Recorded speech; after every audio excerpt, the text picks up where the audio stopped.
The mother wound even goes all the way back to the womb, which is something I know you are very passionate about.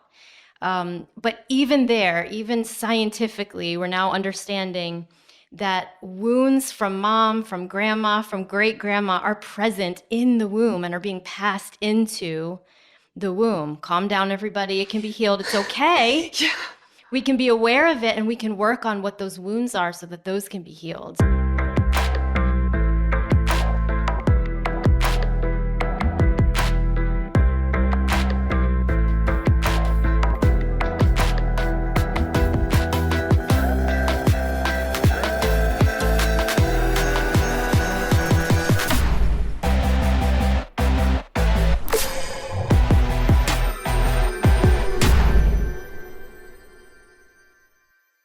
Welcome back to the Mind to Change podcast. I'm your host, Heather McKean.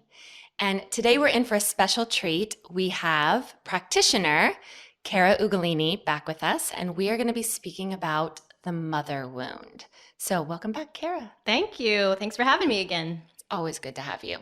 So Cara is one of our top practitioners and has helped hundreds, probably, thousands of people at this point. And it's always good to hear from you. So let's talk about mother wound. Such a fun topic, yes. It is. So for those people who are listening who are like, wait, what does that mean? What is the mother wound? When we talk about the mother wound, what are we talking about? What are we referencing? Yeah, the simplest definition that I heard recently about the mother wound was actually from Oprah. And she said the mother wound is pain that passes from mother to child. And I thought that is such an accurate description. And I think it goes beyond just the one generation to the next, but probably even generations back before that. And so the mother wound, really any unmet needs that we had from our mothers, that's showing up in our current life. And there's lots of different ways that can show up too. Yeah, like what in some of the work that you've seen? What are some of the ways that the mother wound shows up? Sure. So in clients that I've worked with, and let me also just mention, this can apply to women and men. Men can also have mother wounds. So in the clients that I've worked with, whether male or female, it can show up like low self-esteem, low self-worth, issues with boundaries, eating issues, money issues, sexual issues, issues around lack and sabotage, relational connection problems. The list goes on and on, really, but so much of it has to do with those primal connections. I also think, though, that the mother wound, one of the very good reasons it shows up and why it lives on in us and comes up so powerfully is because we're really meant to heal it. And we're really meant to restore what our mothers lived through and the kinds of traumas and the wounds that they experienced. We have the opportunity, when it shows up in us, to heal that. So for a very good purpose, we carry these around. So it's not all bad news. That's good. So, hearing you say that, it sounds to me like, we all have the mother wound, maybe. Do you think that's accurate? Do we all have the mother wound, or are we talking about maybe something a little bit more when we talk about that? Well, I think unless you have a perfect mother, you're probably experiencing a mother wound in some way. Now that can vary to what extent you're experiencing problems in your life. And listen, we never do this to blame our mothers. We just can go back to whatever as a child we didn't get to experience that we needed. It is usually stemming from there. So how does this relate to attachment theory? Very much relates to attachment theory. So, like, for instance, if you had a mother that was neglectful in some way, she wasn't very nurturing, that will show up as a mother wound later in life. Or if you had a mother that wasn't able to provide safety for some reason, that is a mother wound that can show up. And then one that is a little bit hidden sometimes is this tremendous need for guidance that we get from our mothers. And so if our moms weren't able, for whatever reason, to provide guidance or to even be an example in some way that we needed, that can show up as a mother wound and in different attachment styles as well. Okay, so I'm a mother, you're a mother. Does this sound a little like mother blaming? Mm-hmm. So what's the difference? Like, are we just all here and we have problems because our mothers? Right. Actually, so when we're able to identify some of these wounds, my favorite thing about that is we get to go back and heal whatever that was, not just in us, but in our mothers. And so, in that way, I see it as we're really honoring them and honoring their best intentions.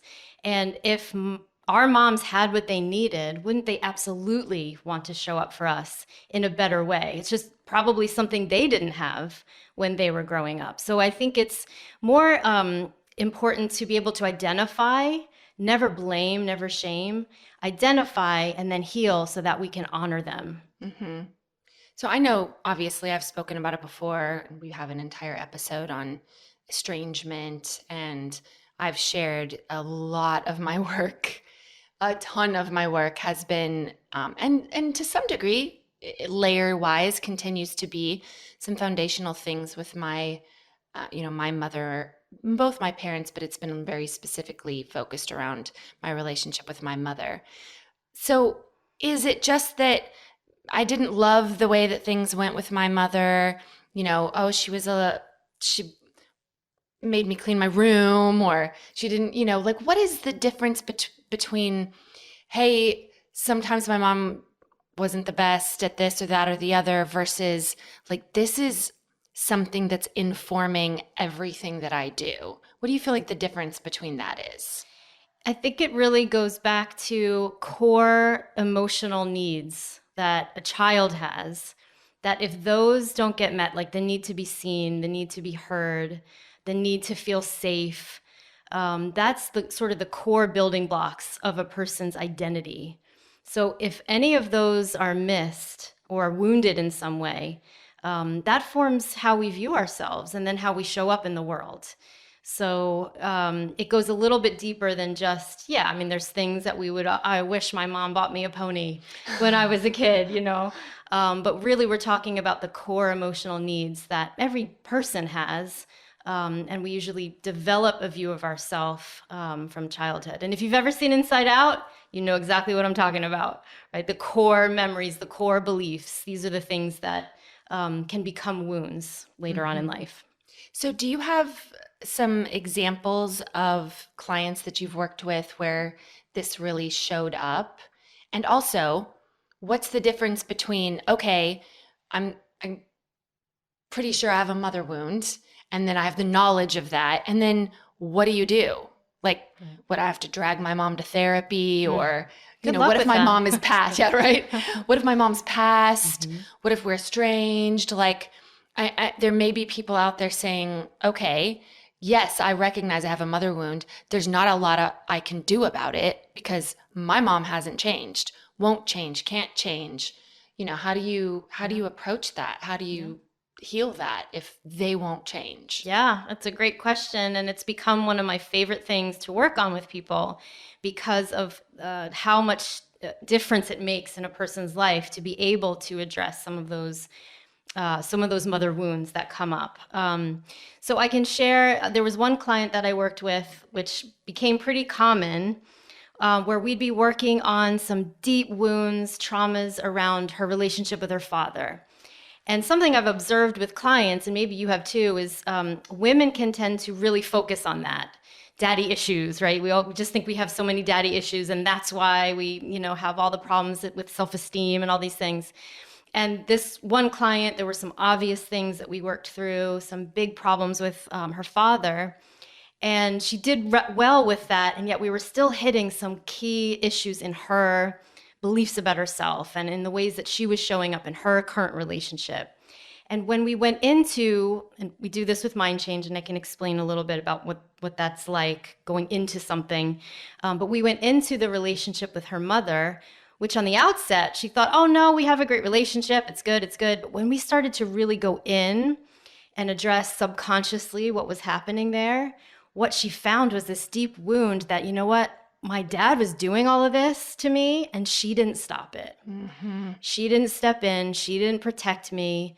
And that was the deeper, more vulnerable wound that was showing up in her life. And it was masked by the issue with dad. And I think sometimes that's because it's the more vulnerable place. is that's mom is my model for the world. And if she's not able to protect me, what does that say about women? What does that say about me? And so by healing that and getting into that, it just opened up so many things in her life, and how she was able to show up with so much more confidence and power, and a real sense that she was safe inside. And that gets a little bit to the other part of your question is, so once you identify a mother wound, and probably many of us, we're aware, oh, if I'm in therapy, I'm sitting on that couch and I'm talking about mom. What is it that we're doing? What's going to change it? And I think something that's becoming pretty popular and well known today is this idea of healing the inner child. And if you can go in and give your inner child what he or she needed, then that's going to be the thing that heals you. And what we do with mind change goes even deeper, though, because really the subconscious still has a held perspective on who mom is, and it knows mom, right? And so what we need to do is actually go in and help how we're holding mom to heal. So what's the good reason that mom showed in my life this way? What is it that she needed that she didn't have? And then that becomes such, again, a powerful way to heal not just ourselves, but the generations, the pain that has been passed from one generation to the next. And suddenly we have this amazing connection, not just with our moms, whether they're alive or not. I've worked with clients who did this work on a parent that's already passed. And yet they're able to have this experience with a healed version of their mom. And so then you have this connection to the generations of women that went before you. And to have that healed version of them living in you is incredibly empowering for women. It's such a great point. I have had numerous clients over the years who've come in and they've done a lot of, through other modalities and stuff, what they would have called inner child work. And they, to them, that was such powerful work, and it did so much to change the way they felt about themselves. But again, like you mentioned, with a held version of their mother still doing those things to them in some way, shape, or form, often I've seen that it shows up in their parenting. So if that person becomes a parent themselves, they may have done all this inner child work on themselves, but the fact of the matter is they're still parenting as a direct reflection of the way they feel like they were parented, regardless of the inner child work that they've done. So you have some people parenting out of, I never want to be like my mother. And that's the force of, I never want to parent like she did. And you'll see them do this subconscious pendulum swing that ends up with the same result, That's right.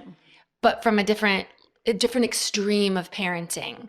And then you'll have some, people that will do, the other way of like not wanting to have anything to do with their mother and push that out and that complete thing. And then they're like lacking having any help with parenting. Like we were meant to really do this together, like generationally passed down wisdom, support, and love rather than pain and trauma. And there's this missing piece, or if your mother's passed, or if something like that. And then if you haven't dealt with the held mother version in the mind, in the subconscious mind, in the neural pathways that support that, we're going to keep re-traumatizing. The pain still does go down. So I'm so glad that you brought that up, that it's more than just inner child work. It's a piece of it, but it's not all of it. It's the deepest part of it. It's as deep as it can go. It's as far back as it can go. Because if we're going to if we're going to reparent ourselves with the mom that we needed, then my mom needs what she needed from her mom. And her mom needed what she needed from her mom. And then we start even getting into societal issues at large, and feminine issues, and female-held beliefs, and the ways that culture has influenced what we believe about ourselves as women. And if we can change that, oh my goodness, the world just opens up, and there's so many options for us, how we want to show up ourselves. And then we get to give that to our kids. Then we get to model to our kids, this is what it's like to be a woman in the world. This is what it's like to be a mom. And if they can see a healed version of that, it's game changer. And now the change is going through the generations. But I want to pause there for a moment because I'm guessing if you are a mom watching this, you might right now be replaying all the ways that you have been doing damage to your kids. And oh my gosh, I'm inflicting a mother wound on my child. Good job. Let me just have you suspend that for a moment. I think that's also something that women have learned to do. We have loads of these beliefs about how we have to do it right. We have to do it perfectly. We're probably going to ruin our kids anyway. So we come into that with that already. And so we're looking for blame and we're looking for judgment as a way to possibly motivate us to do better, but it really doesn't work. It really doesn't work. Think about if you ever saw your mom beat herself up as a kid. How much did that help you, right? And so one of the key things that we help women with, especially, and moms especially, is let's stop the judgment. Let's go into what is causing that. Where is that coming from? How did you learn to do that to yourself? Let's do something else. What if, and I always ask this question of the women that end up doing this, which is most of them, most of us, that's what we do. What if your mom started working on herself when you were a kid? So however old your kid is now, let's say your mom started working on herself when you were that age. What would that have meant to you? To see your mom transform, to see your mom heal.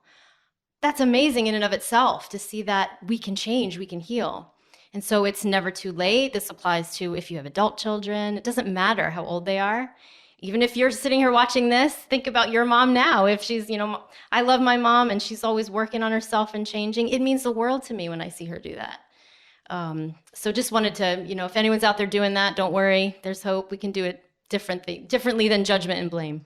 But you were probably already doing it anyway Yeah. without realizing it. And then you heard all of what we said before and you're like, oh my gosh, as if it wasn't hard enough. And now you're blaming me for everything. Mm-hmm.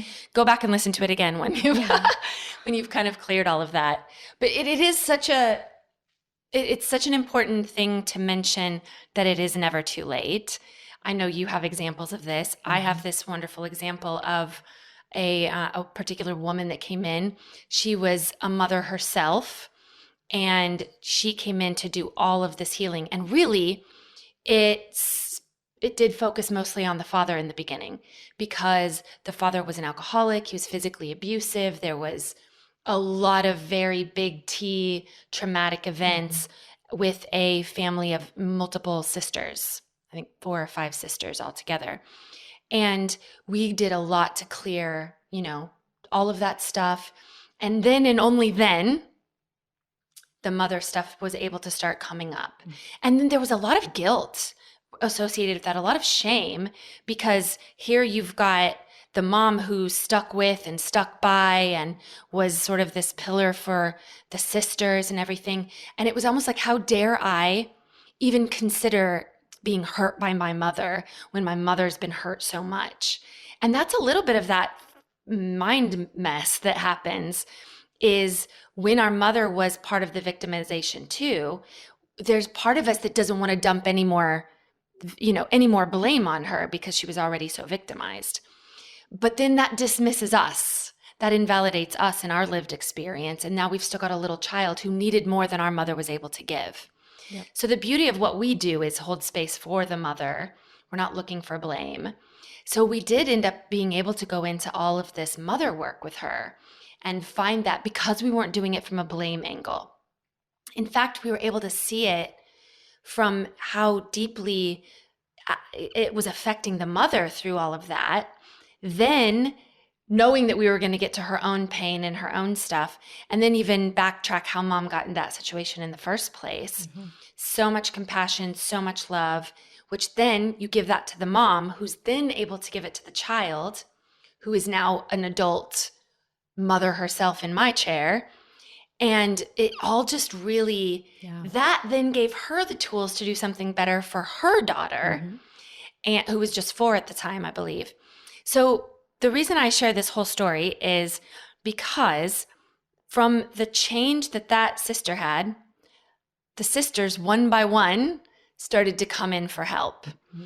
And then eventually the mother came in for help Wow. because of all the change that was happening in the daughters. And I remember when the mom first got on with me, she was like, I just want to thank you for how much you've helped my girls. And I'm thinking, the funny thing is, you're the one that helped your girls inside what they were doing in their minds. Wow. And so for her, the only thing that made it safe enough for her to come and sit with me was that her girls weren't doing all of this blame. Yeah. They had done so much forgiveness, and they were meeting their mom in this very different place. Whereas contrast that with sometimes what we see in traditional therapy, where all of a sudden, I've heard the stories, I'm not saying this happens every time, but I've heard the stories where someone starts going to therapy and all of a sudden they're like really mad at mom or dad or whatever. A lot of stuff starts coming up and a lot of stuff gets getting blamed. Yeah. And I've had clients in my chair who are like, my child started going to therapy and now they won't speak to me. I'm to blame for everything. Nothing good happened in our lives now. Like they've dismissed any good thing that has happened. And that can be really tough.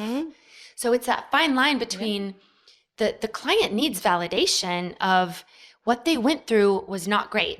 They needed more from their mother.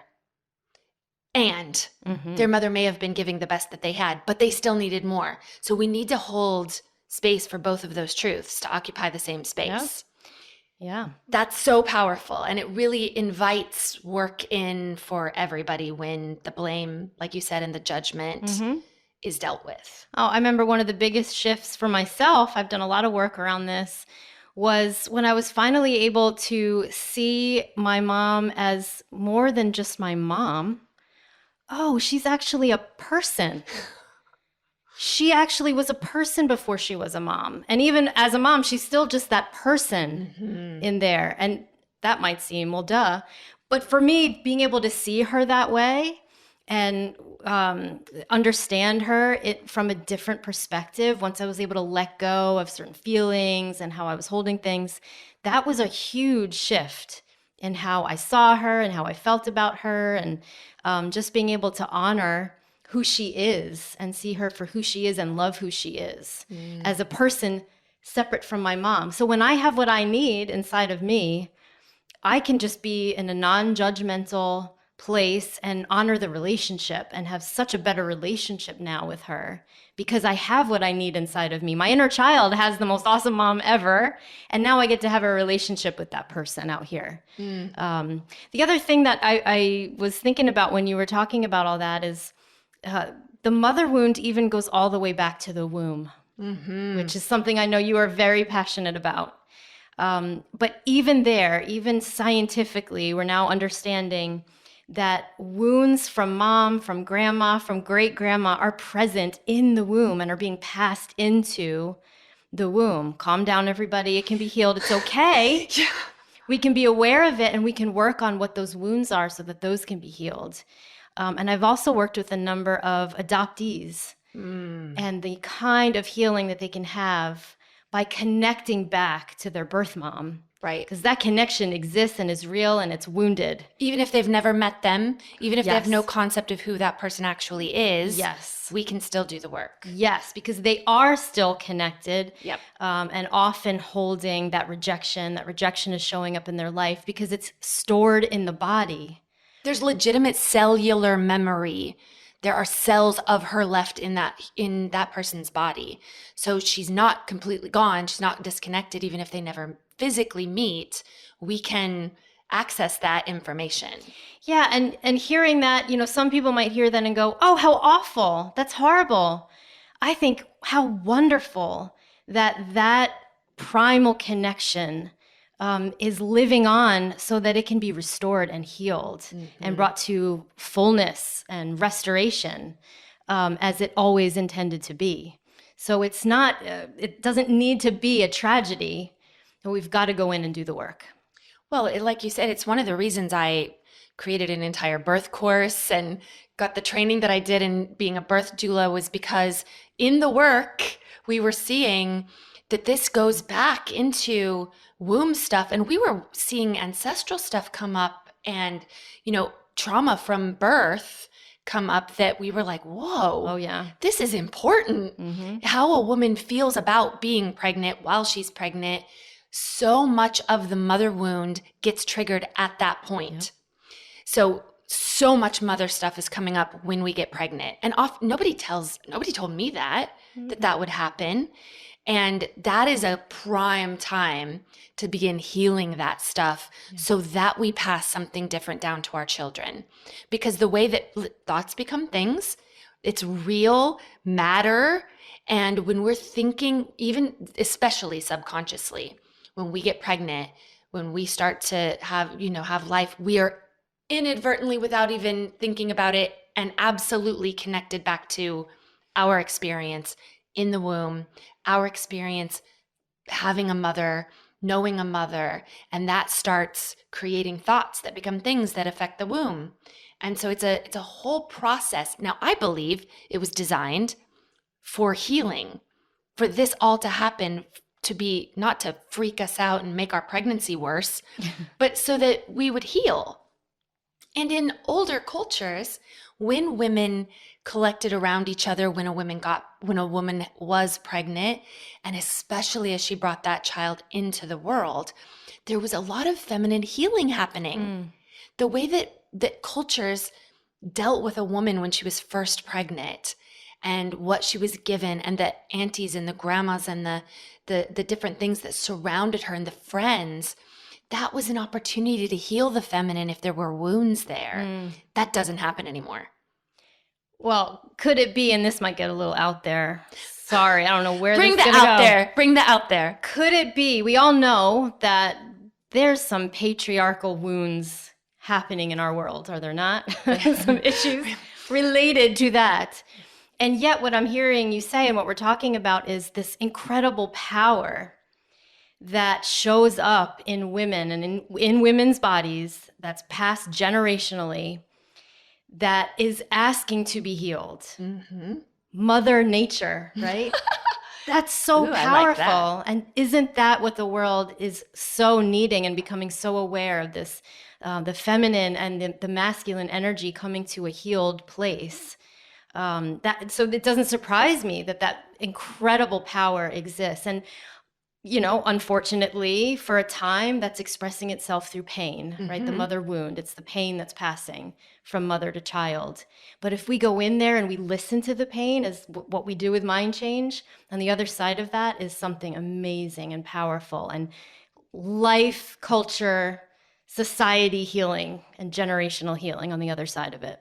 And we see that all the time. Here we're talking about the mother wound, but we see the effects of healing on children, on our clients' children, all the time.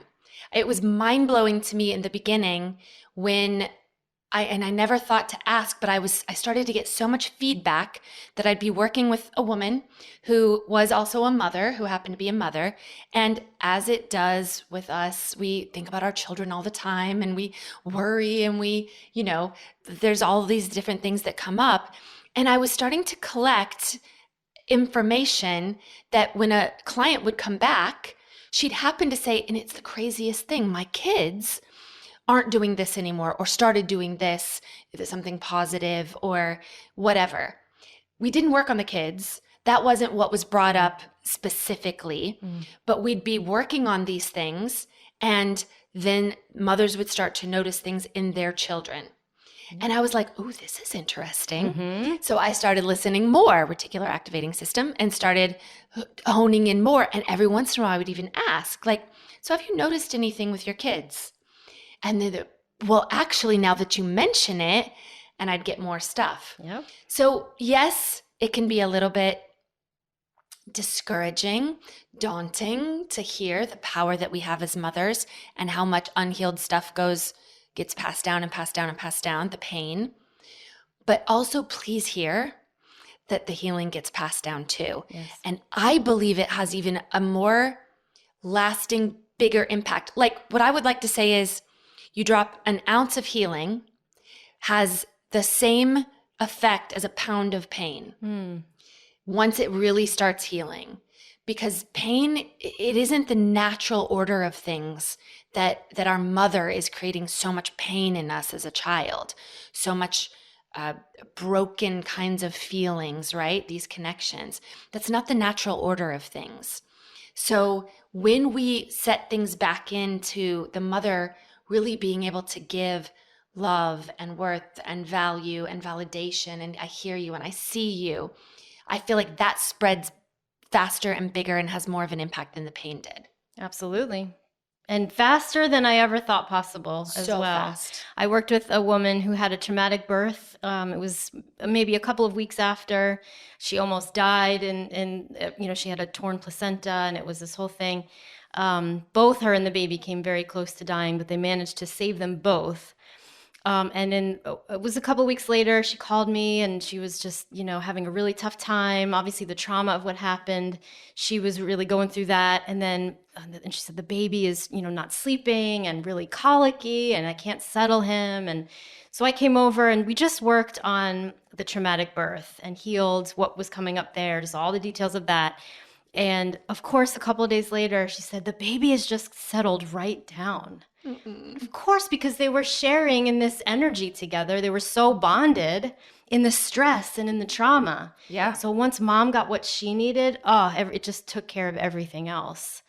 In my own experience, if you saw any of the earlier podcasts, I did one with you on insomnia. That was the big thing that I was doing that brought me into mind change. And for me, it started shortly after I had my second child. And I must have just not knowing how to do it any better, told that story a lot about how I didn't have insomnia until after my second was born. And so my daughter picked that up along the way. And one day I heard her talking about it with someone about how she caused my insomnia. And I thought, oh dear. So we had a conversation and we talked about this. And she said, well, I know that, it didn't start until after you had me. And I said, sweetie, you didn't cause it. You cured it. Oh, because it was just her birth was just bringing up things inside of me that were always there that needed to come out, that needed to come to the surface. And you could see her little body. She just was that made her so happy. And she just kind of melted. And we were able to dispel what maybe in therapy 30 years later she'd be talking about, But anyway, it really is true. If you want to be a better parent, if you want to be a better daughter, just do this work. Just get in there and do the work. And it's not about blaming anybody. It's really about honoring the incredible woman that you are, the incredible woman that your mom was, wanted to be, and all the generations before her. Okay. So I'm just going to speak for someone out there in the audience. Okay. My mom I'm speaking as one of you out there. My mom's a horrible person. You don't know her. You don't know what she's done. You can't imagine the atrocities that she's done to me. So and they're hearing us say like, she's a wonderful, honorable woman and you'll see that in her. What do you say to that person? If you were to go inside of her, what's behind that? Mm-hmm. How did she end up that way? How far back does that go? Right? We don't normally just come into the world just acting these ways, right? Acting with these negative behaviors. There's always a reason behind it. And that's not to invalidate this person's actual pain and the real thing that they went through, but it's the understanding that there is a reason and it's not the child.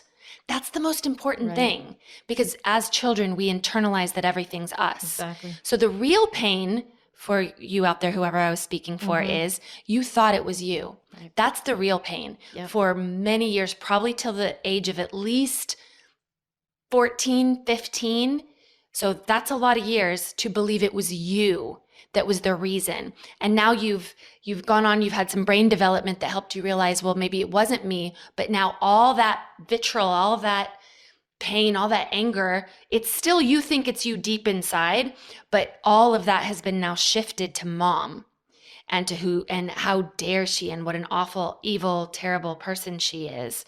And that's really been focused on her.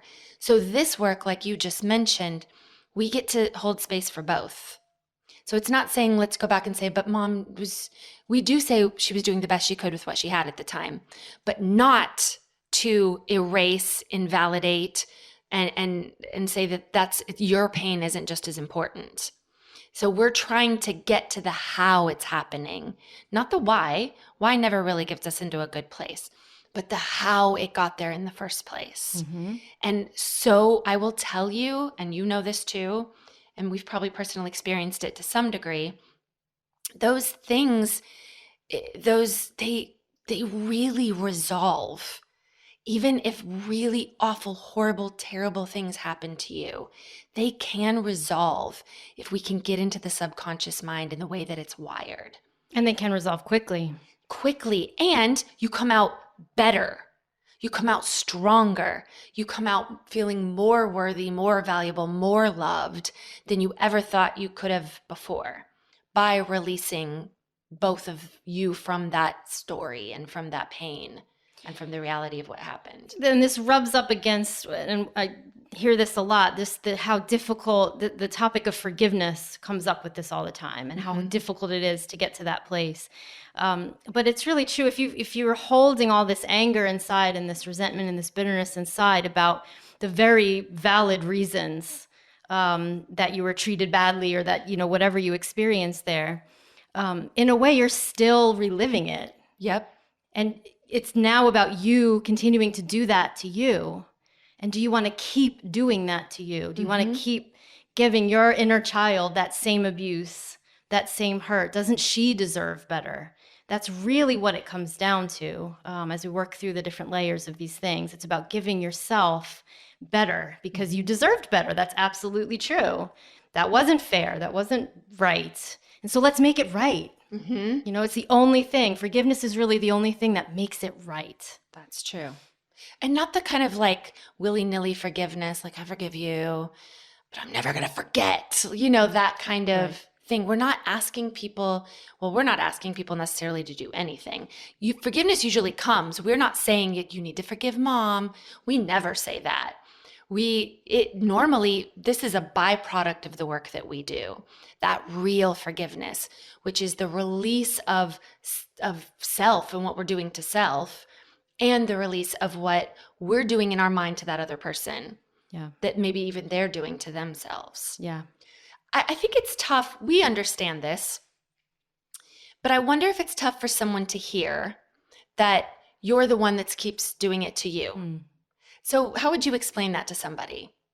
Like, if I say, here you are, however old you are, we don't have to mention, and you're still replaying this story, and mom did this and mom did that, and of course this could be anybody, but since this is mother wound, we'll talk about mom. And my mom did this, and you don't know and you don't understand, and it's taken me, some people are like, it's taken me 30, 40 years to realize just what she did to me. And they almost don't want that to be taken away because they think that that's all, this anger is the thing that's going to set them free, right? So that no one can ever do this again to me. But explain to me a little bit more what's happening inside that person's mind that allows us to say, well, it's kind of you doing it, it's you doing it to you now. Well, this is how it continues to get passed down, right? The person that is abused often becomes an abuser. The person that is rejected will either be the one to abandon others or make it so that they're abandoned. It's just what we know. So we just continue to do what we know. So this is how it happens. We hold it, and then it has to have a place to go. And so we pass it along, and we're just passing along traumas and living in the past in a sense. And none of us want to do that. We don't ever consciously decide to do it. It's just what we know. And so, if there's something from 30 years ago that's impacting you today and messing up your life and driving behaviors that you don't want, that aren't serving you, well, it's like you're still living 30 years ago. You're still living in the past. And so if the past is over, why not make it over?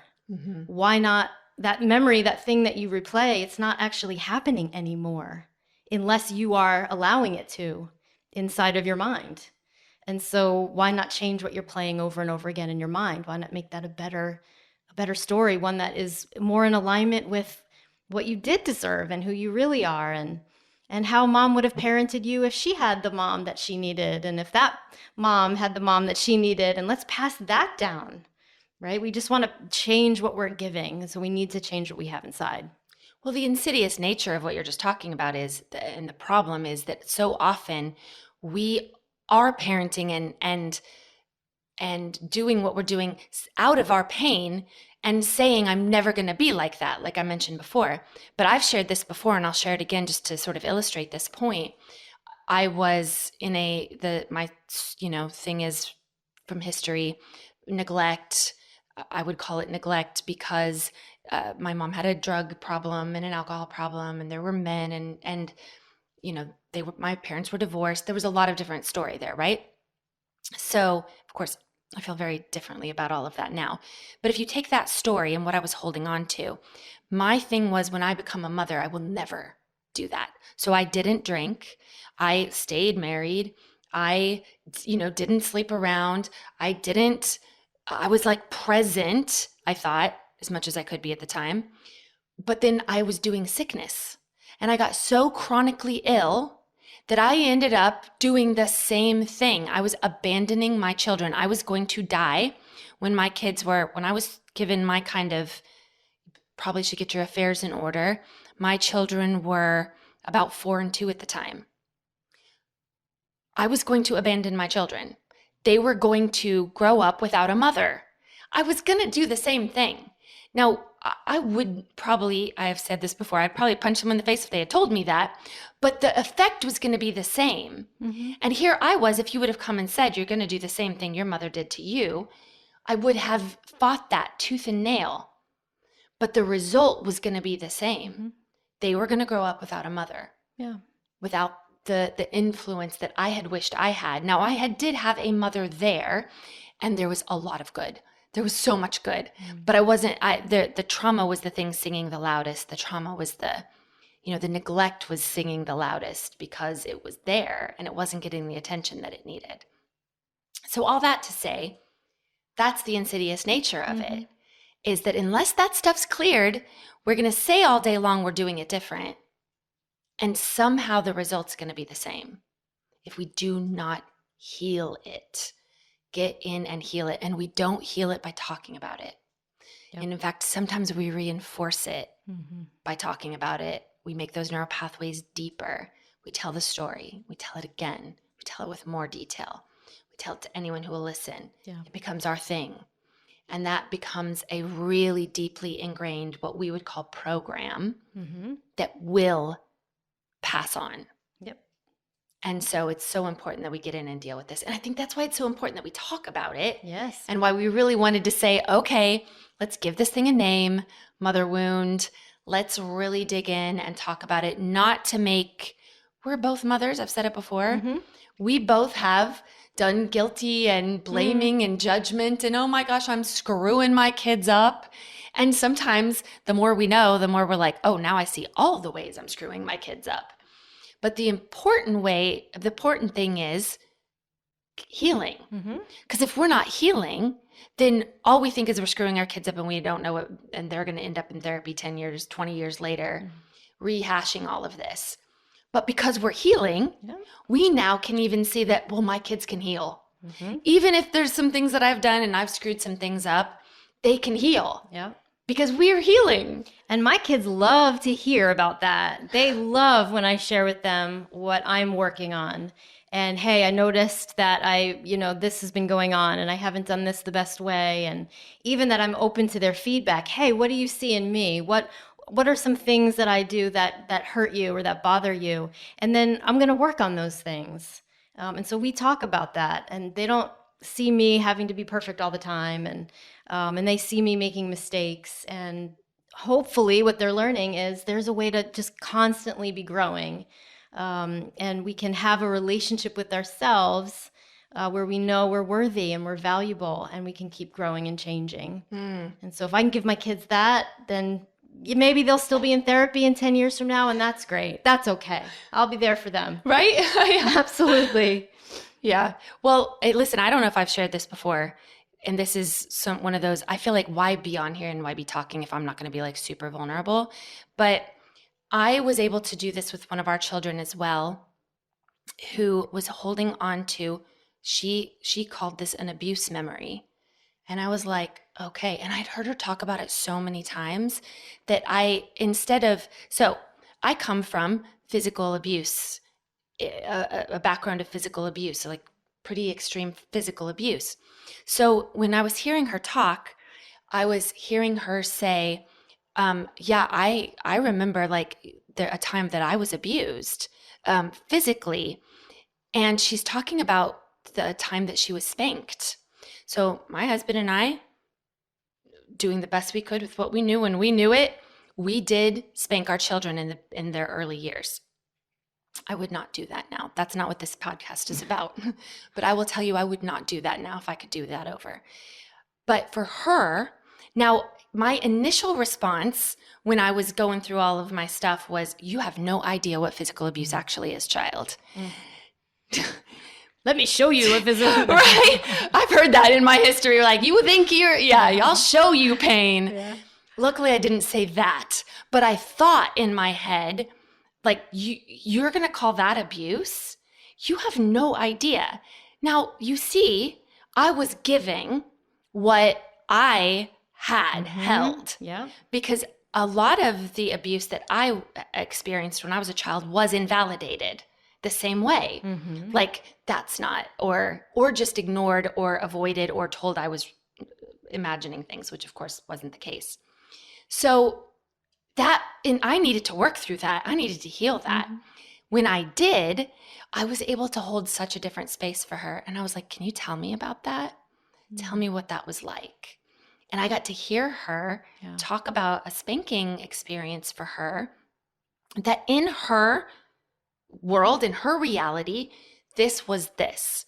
And I was able to say, no, I'm not going to argue. I'm not going to say anything. I'm going to be there with her and I'm going to hear it.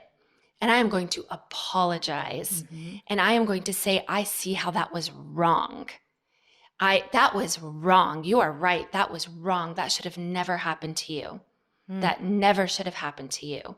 And can I tell you the story of which I would like to have done different? How I would have liked that to have gone? Yeah. What I would have done had I known what was going to happen from that. And I was able to share a different story with her and ask her what she felt about that. We were able to have this like incredible dialogue about it.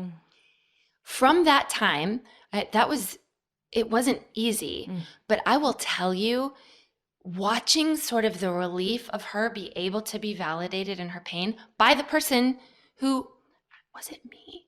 I don't remember even. See, like you'd think this would be a big thing. Whether it was me or her daddy that had done it, I don't exactly remember. Doesn't matter. Yeah. But I was able to hold that space for her and hear that and be the one to affirm her and care for her and try to give her something different in the meantime. So huge. It's a very healing opportunity for us. Beautiful. The funny thing is I've never heard her mention it again. And it used to come up all the time in various ways. Wow. I've never heard her say anything about it again.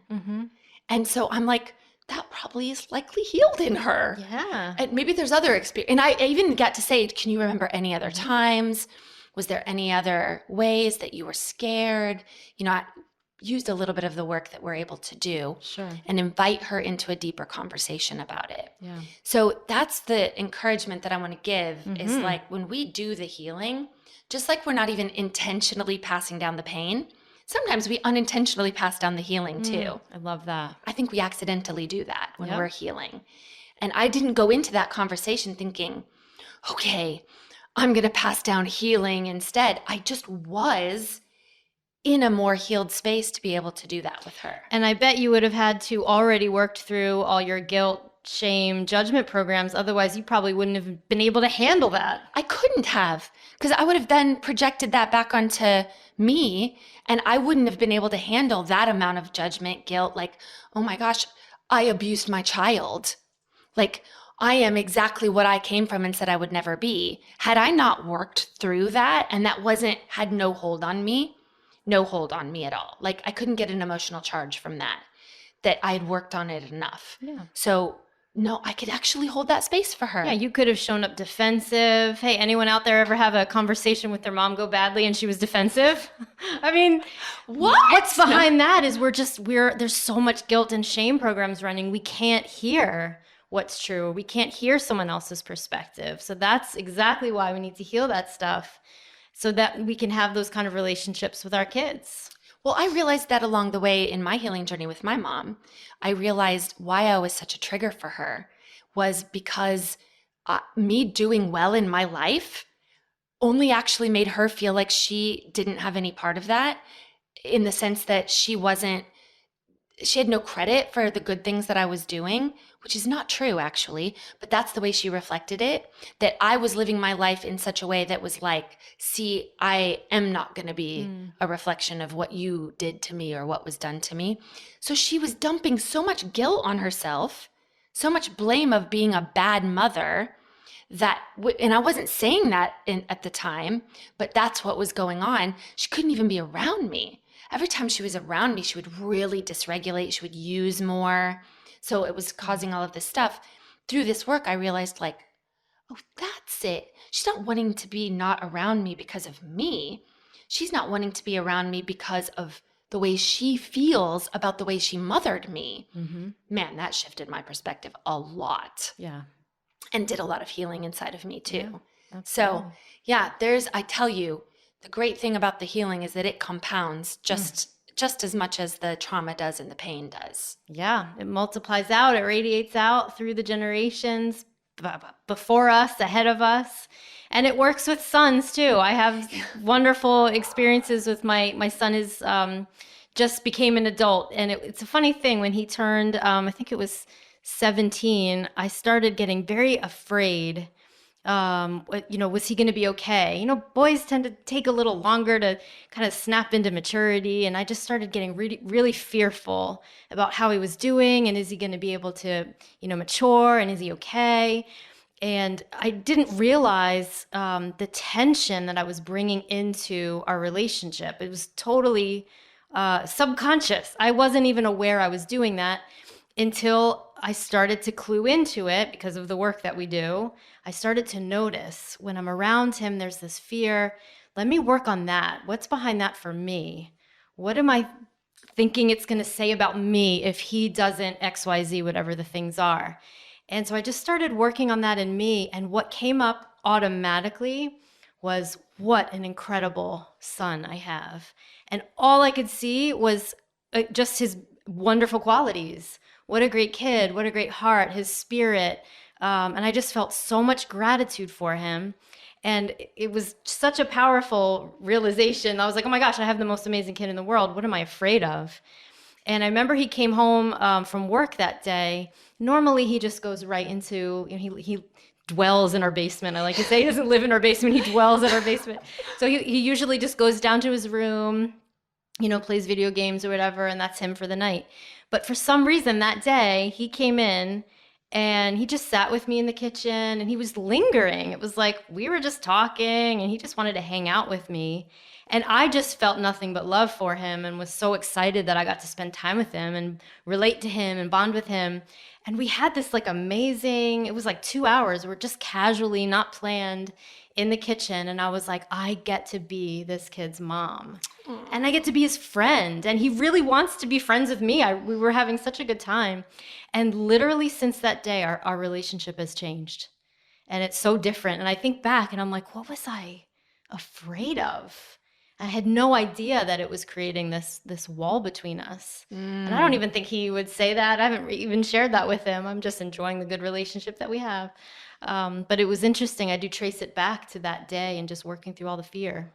Well, this is a whole other podcast, but I really believe that is why we have this idea that teenagers are so difficult. Yeah. And it's really because it's that time when they really are supposed to naturally be moving to autonomy. And that's when so much of we don't have as much control. We shouldn't have had control anyway. We start to lose that a little bit and things start to come back on us and all of our projections and programs and things come up. And a lot of people say, oh, they were so much easier when they were younger and we connected so much better. That's because they were just completely obedient and in awe of you. When they start to turn a little bit, it's reflecting back. Mm-hmm. And a lot of us cannot take it. So rather we just think they're being difficult, awful, terrible, mean teenagers. No good, very bad day. Yes, very bad person. Yeah. And then we've culturally created a story around that. So true. And it's so unfortunate because I actually think teen years could be some of our most healing years because they can articulate things. They can tell us if it was safe, if we were actually safe enough to approach, Right. which most of us by that time have made it very clear that we're not. I just feel like that would be, we could do this different. Yeah. Some people do. And we would need different resources. I mean, I don't know what your teen years were like, so that comes up there too. How were we parented as teenagers? How did we experience what it was like being parented at that age? And so that's our reference. And so, yeah, we might be dreading teenage years for some very good reasons. And now we're bringing all that fear right in. And projecting that onto them. Projecting it out. Kids, they're just good kids. And here we are like, like, and they're just like, okay, I will then. I'm just going to go in the basement and Yeah. play video games. I don't know what's going on with you. Go hang out with my friends. My mom's crazy, because we get sometimes a little crazy. Yeah. So for those moms out there resonating with some of this, feeling like they may be a little crazy, or if you're one of those wonderful, fabulous men that's watching and listening and wondering like, okay, how can this apply to either my mother or, my wife, or, I'm a father and I'm wondering how this applies to me. Like, what do you say out there to someone who really is resonating this and is like, okay, but what do I do? What do I do now? Learn more about mind change. Honestly, that's been the game changer for me, for so many people that I've worked with. We have people that come to us from all kinds of different types of therapies and modalities. And, these are some of the trickiest, deepest places that we can go, right? The core stuff is childhood, the parents. Those are the most important, most influential people in our lives, times in our lives. And that's what we do best at Mind Change, is really get to those things. We get to the deepest parts, getting to the root of the wound and pulling it out. So just learn more about Mind Change. And for those of you out there who are leading in some sort of modality, or you're a therapist or you're a doctor and you're feeling where you're seeing this is not working with your clients or yourself, come, we get a lot of you. So you're in good company. We've got lots of therapists, lots of doctors, lots of, people coming from different modalities, somatic therapists, and a lot of other people who come in because they've hit walls in their own healing and they've hit a limit of their own understanding. And they're realizing, as often it does, as they're working with clients, things come up and they can only take their clients so far. So you're all welcome too. Yep. Everything's very confidential and all that jazz. Absolutely. But yeah, learn more. There's lots of different ways. We have book clubs, lots of entry points. Read the book. There's book clubs. We have online courses. I mean, if you're like all in, come to the retreat. Come to the retreat in Belize. Cara will be there.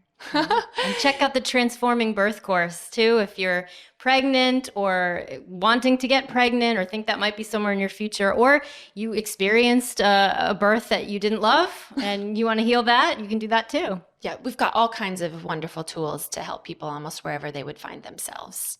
But Cara, it's always such a pleasure. I know we could talk for hours and hours. I have no idea how long it's been. That's like when we talk on the phone. I know. Yeah, and tomorrow. Then years have gone by. But thanks for joining us. I really appreciate it. And I so appreciate all the work you've done. I deeply appreciate you and love your example as a mother and cherish your advice. And it's so wonderful to have community and friends that are really on this journey of healing rather than just having like a wine o'clock mom. It's like, this is so hard. Let's just, do whatever.